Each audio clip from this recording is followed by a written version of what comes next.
आपका 4 TV news पर। मैं हूं आपके साथ जोईसी और सूत्रों के हवाले से बड़ी खबर सामने आ रही। प्रधानमंत्री नरेंद्र मोदी की यात्रा रद्द। नॉर्वे, क्रोएशिया और नीदरलैंड की यात्रा पर जाने वाले थे, लेकिन अब स्थगित कर दी गई है। पीएम आवास पर मीटिंग चल रही है और ये मीटिंग अब खत्म हो चुकी है। गृह मंत्री अमित शाह इस मीटिंग में मौजूद रहे हैं। तो एक बार फिर ये बड़ी जानकारी आपको बताते चले, प्रधानमंत्री की आवास पर मीटिंग चल रही थी और अब ये मीटिंग खत्म हो गई है। वहीं उनका दौरा भी स्थगित कर दिया गया है। जिस तरीके से देखें, भारत की तरफ से अब लगातार जवाब दिए जा रहे हैं और इसी के तहत बैठक भी की गई है। जिस तरीके से हम देखें, शुरुआती दौर में पहलगाम आतंकी हमले के बाद से लेकर बैठक, जब भारत की तरफ से इसका जवाब दिया गया, तब भी बैठकों का दौर जारी है। और प्रधानमंत्री नरेंद्र मोदी के आवास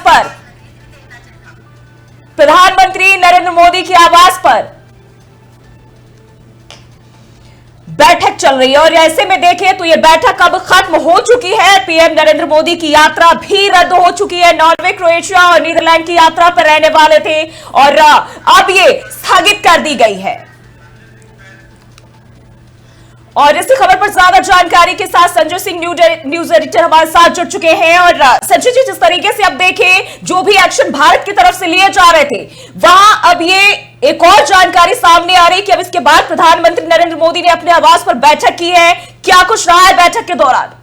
देखिए, प्रधानमंत्री नरेंद्र मोदी ने 2 बैठकें की। एक सीसीएस की बैठक थी जो चीफ सिक्योरिटी कमेटी है, और उसके बाद कैबिनेट की बैठक जो पहले से प्रस्तावित थी वो की गई है।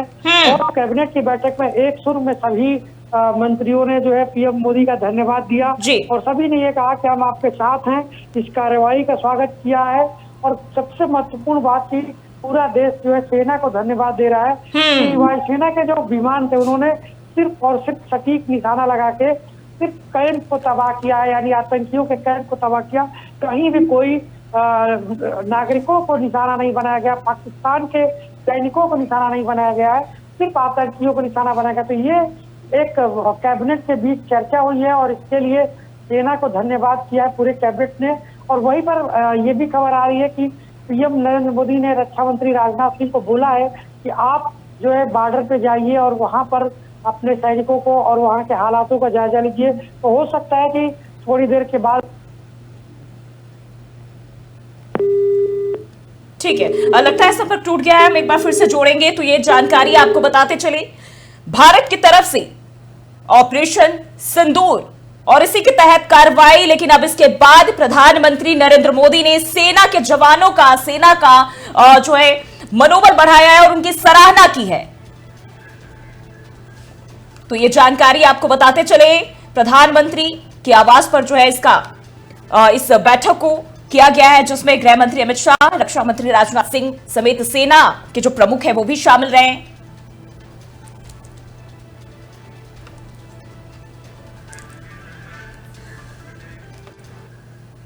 और पाकिस्तान में घुसकर भारत का बड़ा ऑपरेशन और ऑपरेशन सिंदूर, इसके तहत 9 आतंकी ठिकाने तबाह किए गए हैं। पीओके में भारत की सर्जिकल स्ट्राइक और सेना का बड़ा एक्शन देखने को मिला है, भारतीय सेना का। इसके चलते दुश्मन में खलबली मची हुई है। ऑपरेशन सिंदूर के तहत 9 आतंकी ठिकानों को निशाना बनाया गया। बहावलपुर, मुरीद के सियालकोट, बिम्बर, कोटली और मुजफ्फराबाद, ये वो जगह है जहां भारत ने टारगेट किया और इन तमाम आतंकी ठिकानों को तबाह किया गया है। तो सेना का यह बड़ा एक्शन, जिस तरीके से प्रधानमंत्री नरेंद्र मोदी ने सेनाओं के हवाले छोड़ दिया था, अब सेना ने यह कदम उठाया। रही है वो टीवी स्क्रीन पर वो जगहों के नाम हम दिखा रहे थे जहां आतंकियों ने अपना ठिकाना बनाया था और अब भारत की तरफ से इन्हें तबाह किया गया है। 9 आतंकी ठिकानों को निशाना बनाया गया है। पाकिस्तान की बात करें और पीओके की बात करें तो ये बड़ा ऑपरेशन और पाकिस्तान में घुसकर एक बार फिर मुंहतोड़ जवाब भारत की तरफ से।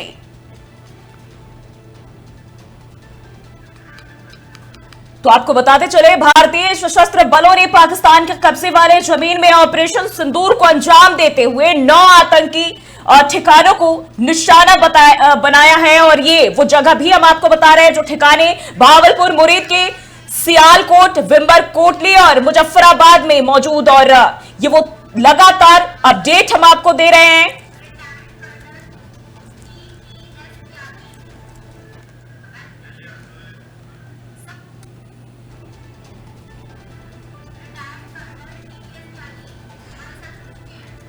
और हमारे साथ रक्षा विशेषज्ञ retired colonel TPS Tyagi ji जुड़ चुके हैं। बहुत बहुत स्वागत है सर आपका।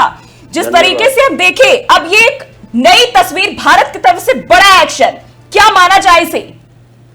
देखिए, भारत ने जो ये एक्शन लिया है ये अब तक के लिए गए एक्शन में सबसे बड़ा है जी। और सबसे बड़ी खास बात ये है कि ये एक्शन केवल पाकिस्तान ऑक्यूपाइड कश्मीर में नहीं बल्कि पूरे पाकिस्तान में, पाकिस्तान के मेन लैंड में लिया गया है। और जो 9 आतंकी लॉन्च पैड को, ठिकानों को, मस्जिदों को, कैंप को तबाह किया गया है, उनमें से कुछ पीओके में है और कुछ पीओके के बाहर हैं। यानी कि यूं भी कहा जा सकता है कि ये पीओके को तो एक दफा हमारा भी माना जा सकता है, लेकिन ये पाकिस्तान के मेन लैंड पर भी हमला है। और ये हमला हमारा किसी सैन्य ठिकाने पर नहीं है, किसी सिविल ऑर्गेनाइजेशन या सिविल पॉपुलेशन पर नहीं है, ये हमला सीधे सीधे आतंकी ठिकानों पर है और उनको पूरी तरह से तबाह किया गया है। हालत ये है कि मसूद अजहर के परिवार के 14 लोग मारे गए हैं और अब वो रोकर बिखर कर ये कह रहा है मैं भी मर जाता तो अच्छा था। और जो वहाँ के डिफेंस मिनिस्टर हैं, जो अभी एक दिन पहले तक ये कह रहे थे कि हम न्यूक्लियर पावर हैं और ये भी कह रहे थे कि अगर हिंदुस्तान ने कोई एक्शन लिया तो बिफिटिंग जवाब दिया जाएगा। बिल्कुल सर, आप पहले की भी बात करें, जिस तरीके की गिदर भभकी जो है पाकिस्तान की तरफ से दिए जा रहे थे, हम न्यूक्लियर पावर है, हम ये करेंगे वो करेंगे, और फिर उन्हीं के जो अपने ही नेता है कभी वो बयान बदल देते हैं कि भारत के खिलाफ एक्शन ना लिया जाए। मतलब अब क्या इस तरह से उनके अंदर खौफ दिख सकता है? खौफ तो उनमें पहले से भरा हुआ था, लेकिन वो खौफ का इजहार करने की बजाय ये कह रहे थे कि हम ताकतवर हैं और हम हिंदुस्तान का जवाब देंगे। लेकिन देखिए ना, जो मैं कह रहा था कि अब वो पलट गए। अब उनका डिफेंस मिनिस्टर, वही तो सबसे ज्यादा ऑथराइज है बयान देने को, वो ये कह रहा है कि अगर हिंदुस्तान और ज्यादा एस्केलेट ना करे तो हम इसका रिटेलिएशन नहीं करेंगे। मीन्स कि वो एब्जॉर्ब करके बैठ गया है और एब्जॉर्ब करके बैठ गया है। हमारा तो ये कहना है कि हिंदुस्तान की तरफ से एक किस्म से ये फेज 1 है, ये बूंदाबांदी है, मूसलाधार बारिश अभी होना बाकी है। हम तो ये कहते हैं कि जब ये कहा गया था कि धरती के इस कोने से उस कोने तक आतंकियों को और उनके आकाओं को मट्टी में मिला दिया जाएगा, तो आका कौन है? आका आतंकी तो है ही, मगर आतंकियों के आका और उनके आका कौन है?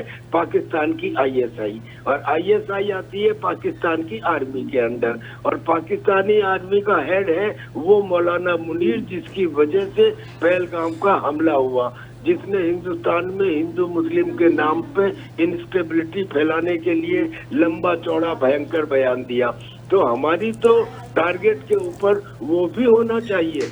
अभी तक हमने आतंकी मारे हैं, आतंकियों को तो 72 वोरों का ख्वाब दिखाकर और पैदा किया जा सकता है। ताकत और मेहनत और पैसा लगता है एक सिपाही को तैयार करने में, और सिपाहियों के ऊपर तो अभी हमला होना बाकी है। लिहाजा ये जो कुछ हुआ वो बहुत अच्छा हुआ, आज तक ऐसा कभी नहीं हुआ और ये काबिले तारीफ है, लेकिन दिल मांगे मोर। बिल्कुल, जिस तरीके से देखिए, अभी आपने कहा कि आका जो है उनके काफी चर्चाओं में रहे हैं, लेकिन अब वो ताबूत गिन रहे होंगे, और ये कहीं ना कहीं हम देखिए भारतीय सेना की बड़ी कामयाबी है। बिना किसी नुकसान के इसे अंजाम दिया गया और सफलता भी मिली है। बिल्कुल, हमने, हमारे पास जो बालाकोट एयर स्ट्राइक के समय नहीं थी वो क्षमता आज है। उस क्षमता को कहते हैं stand of capability. Stand of capability के अंदर हमारे राफेल और सुखोई, ये 2 फाइटर कॉम्बैट जहाजों के कॉम्बिनेशन ने, लीथल ने स्कैल्प मिसाइल और मीटियोर मिसाइल को दाग के पिन पॉइंट अटैक किया है, जिनकी एक्यूरेसी को आप 2 या 3 मीटर मान सकते हैं।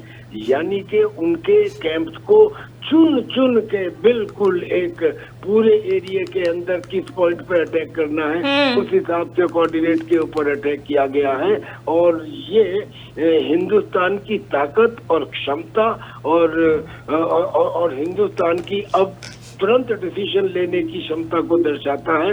हम 26/11 के टाइम अगर हमने ये कर लिया होता तो आज पहलगाम नहीं होता। बिल्कुल, रिटेलिएशन का जो इंतजार था पूरे देश भर में, लोग जो है वो भी सवाल उठा रहे थे, विपक्ष भी साथ होकर सवाल उठा रहे थे कि इतने दिन हो गए, सरकार ने कोई एक्शन क्यों नहीं लिया, सेना के हाथ जो जिम्मेदारी दी गई है, आखिर कब तक जो आतंकी संगठन है उनके खिलाफ एक्शन लिए जाएंगे। लेकिन 13वें दिन जब पहलगाम में जो शहीद हुए उनकी 13वीं पर